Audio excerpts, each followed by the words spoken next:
किए दीदार क्यों वेठो विचार क्यों पंजे नहावता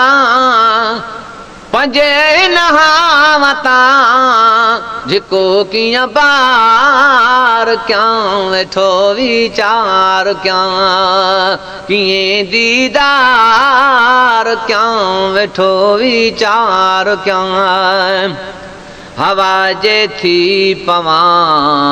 तमा गुजरे वञा हवा जे थी पवा तमा गुजरे वञा सजण दे सर अल्लाह बचायो नालो है बजी रहे रात जो हिते जेको असीं मुदावर आहियां इहो साईं तक़रीबन 150-200 साल पुराणो आहे वॾा असांजा माइट जेके रहंदा हुआ हुननि जेको असीं पहिरीं हिते जिनायत गैबात जाम थींदी हुई माण्हुनि खे तंग कंदी हुई माल खे उन हवाले सां जेका आहे इहो साईं आयो पोइ ख़ुदा थो ॼाणे कहिड़े नमूने आयो के चवंदा साईं पीरनि खे दस्तगीर मोकिलियो के चवंदा त कुदरती आयो पोइ असांजे वॾे माइट ॾाॾे खे जाइ ॾसी चयईं जाइ मूंखे रखिजो त इहा गैबात ख़तमु थी वेंदी जीअं ॾाॾे रखियो उन टाइम जे हवाले सां त इहा गैबात ख़तमु थी वई माण्हुनि जो सदक वधियो हर बीमारी हर मुसीबत खां शफ़ा मिली त उन हिसाब सां माण्हुनि जो सदक वधियो पैसो वधियो उन हिसाब सां जेको आहे कमकार एतिरो करायो अञा ताईं अलाह ख़ैर करे इनशा ताला जेको थिए थो हुन मां करायूं पिया था ये कम से आऊं करायो था जी हा ॿिया छोकिरा आहिनि मेंबर बि 25 आहिनि 4-5 मारणूर जा आहिनि बुगार जा आहिनि नेणेसर जा आहिनि मिठी जा आहिनि हिनखे एतिरो केतिरो टाइम थी वियो न अंदाज़न हिते हिनखे तक़रीबन सम्झां थो चवनि था त 150 साल खनि थी विया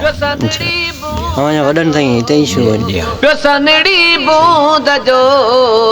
बिही वसकार क्यों वेठो विचार क्यों किए दीदार क्यों वेठो विचार क्यों पंजे नहावता जिको किया बार क्यों वेठो विचार क्यों किए दीदार क्यों वेठो विचार क्यों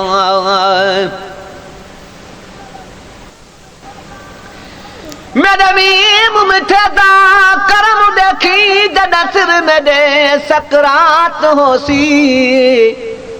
साईं आचल टल सकरात विसम उत रहमत दी बरसाओ तो होसी यो साफ जवाब न कीरा दाओ मेरे मुंह में यार दिनात होसी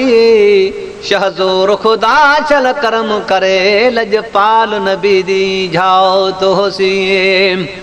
सजन जे सहन ते या पाछो थी पवा सजन जे सहन ते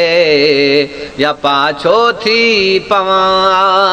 हशर जे ॾींहं ताईं उते तरसी पवा लताड़नि पिया लखे शुक्र सदबार क्यों वेठो विचार क्यों शुक्र सदबार क्यों वेठो विचार क्यों किए दीदार क्यों वेठो विचार क्यों पंजे नहावता जिको किया बार क्यों वेठो विचार क्यों किए दीदार क्यों वेठो विचार क्यों सदायो पान खे अथम अज़मी अदा सदायो पान खे अथम अज़मी अदा मूंखे पकया मुंहिंजी ज़रूरु अॻंदी सदा